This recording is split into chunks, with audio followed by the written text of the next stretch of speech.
యూట్యూబ్లో చూసి చేసి చాలామంది వేలకు వేలు సంపాదిస్తున్నారు. నేను దేని గురించి చెప్తున్నానో మీకు అర్థమైపోయే ఉంటుంది. ఇలా శారీ ప్రీ ప్లీటింగ్ అయితే చేస్తున్నారు చాలామంది. ఇదైతే ఫర్ శారీ వచ్చేసి 250 300 అయితే చెప్తున్నారు. నేనైతే మా వదిన వాళ్ళ అమ్మాయి నా బర్త్డే రోజుని చేసినప్పుడైతే తనని చూశాను ఎలా చేస్తుంది ఏంటి అని చెప్పేసి. నేనైతే ఫస్ట్ ఒక శారీ తీసుకుని ట్రై చేశాను. అదైతే ఐరనింగ్ అంతా బాగానే వచ్చింది. ఫోల్డింగ్ దగ్గర అయితే నాకు రాలేదు. నెక్స్ట్ మళ్ళీ గ్రీన్ శారీ కనిపిస్తుంది కదా, దీన్ని ట్రై చేసినప్పుడు అయితే నాకు చాలా బాగా వచ్చింది. లాస్ట్లో ఉంటుంది చూడండి. ఏదైనా ఒకసారి ట్రై చేసినప్పుడు రాదు, అలా 2-3 సార్లు ట్రై చేస్తే ఖచ్చితంగా వస్తుంది. నాకైతే చాలా బాగా వచ్చింది. దీన్ని డీటెయిల్గా వీడియో కాల్తే కమెంట్ చేయండి. నేను ఆల్రెడీ పోస్ట్ చేసిన వీడియోలో ఒకళ్ళు అడిగారు ఫుల్ వీడియో చేయండి అని.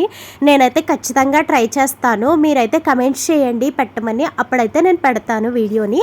చాలా డీటెయిల్డ్గా అయితే నాకైతే చాలా బాగా వచ్చింది. మీకు కూడా అలాగే చెప్తాను. ఈ వీడియో నచ్చితే please do like, share and subscribe.